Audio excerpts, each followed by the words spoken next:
Hey Bill, this is Todd. Here's a little video I promised to give you. Um, and so, uh, talking about these switchers and how to grab them without damaging the handrails and such. Um, let's start out with showing you this uh, Bnsf switcher. You can see that I've kind of got the handrails off of these so that I can do the painting that I need to on the side of them. But you'll also notice I got a piece of foam in here.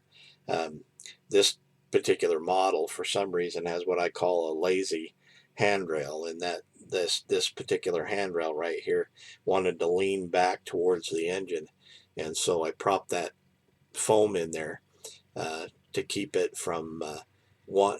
It has sort of a memory, plastic sort of has a memory there, and so I'm pushing that back out, kind of keeping that.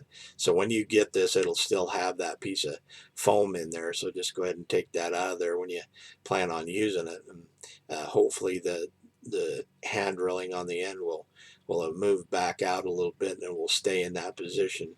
If not, well, just whenever you store this thing in the box or whatever, go ahead and put that foam back in there. If I were you, I would do that. So um, let me show you some of these SP engines, and we'll kind of talk about that a little bit.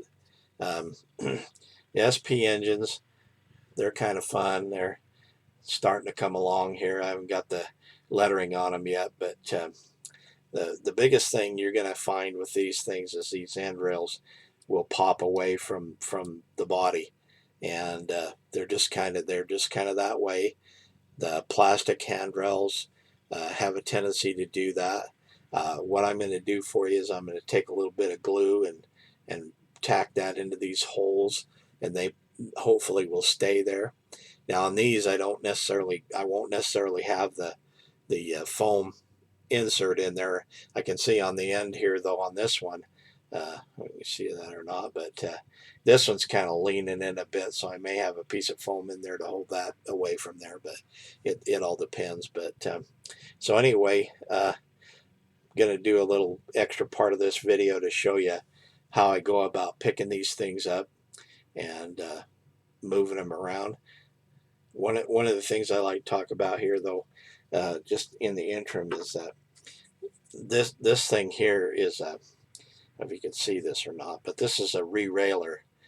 This is an N scale one, but if you can see how that is manufactured, this part fits over the rail, and then you put the locomotive or the car on here, and it slides down and it goes right on the track, and it's pretty.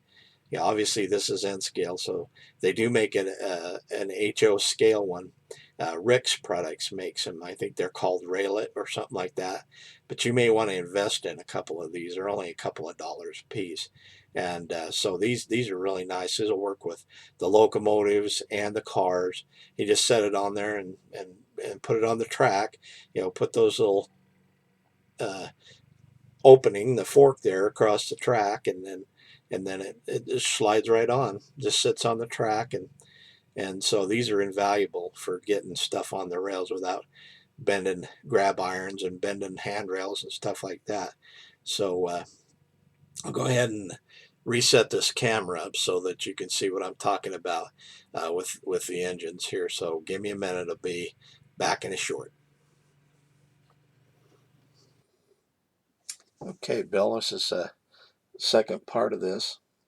One of the things I like to suggest to you is that you create what's called a consist. And I'm using these two SP locomotives as an example here.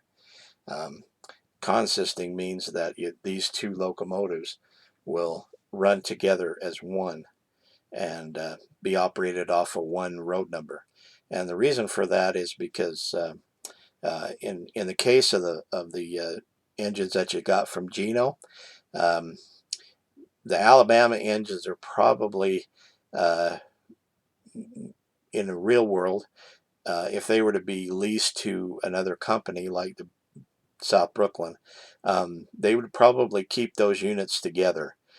simply because it's easier to maintain them, and they wouldn't have to, try and find one or both of the locomotives when it comes time to do a little maintenance on them and stuff. But it just makes it a little bit easier, and obviously the two engines in as one, you have a little more horsepower to be able to pull the trains and stuff. That's kind of neat looking to have the cabs on both ends, and so I think probably Barry Rozier could help you out with getting the engines consisted. I would recommend that you do the Alabama engine as well as these two SP locomotives that way, and so anyway, that's just a suggestion. You can certainly do, whatever you want to do. Talking about the handrails, though, let me give you an idea of how I work these locomotives when I go ahead and pick them up. Now, I depending on which end the cab's on, it doesn't really matter, but I avoid grabbing it to where I'm gonna mess up the handrails, because they'll pop. I'm not kidding you. They'll pop right out of there, which is a good thing because that prevents them from breaking. But if you just train yourself on how to pick these things up, it really won't become an issue for you. Um, so what I have a tendency to do is I'll grab using my thumb and my middle finger, or even the index finger, doesn't matter, and I'll just lift up on. I don't support the weight entirely like this, because that's gonna cause you to have maybe drop it or something. So I wouldn't do that. But and then just get a finger underneath.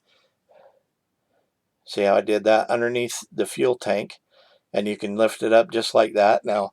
And then when you have it, you can just hang on to the thing by the fuel tank, and you know and then when you want to set it down on the track, kind of do the inverse, and then put it back down on there, and then you can kind of futz with the trucks and what have you. Like I said, just stay clear of those handrails.